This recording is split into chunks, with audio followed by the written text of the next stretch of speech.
శ్రీశైల భ్రమరాంబికా చెల్లి, ఏంటి అంత ఎత్తున ఉన్న శ్రీశైల శిఖరం వదిలి ఈ దుర్గమ్మ కొండకొచ్చావు?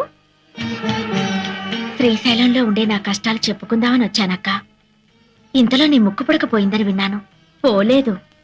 మరి గుళ్ళోనే ఉంది. గుళ్ళోనే ఉందా? కృష్ణవేణి చెల్లి నా ముక్కు పుడక అందుకోవాలని ఉరకలేస్తుంది. అది జరిగితే ప్రళయం వస్తుందిగా, అందుకని నేనే తీసేశాను.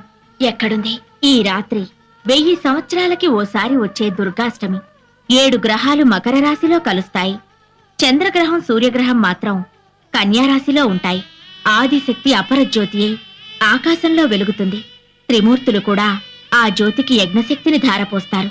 ఈ రాత్రి ఆ దివ్య గడియల్లో ఎవరైతే నా వ్రతం చేస్తారో వాళ్లకు నా ముక్కుపుడక దక్కుతుంది.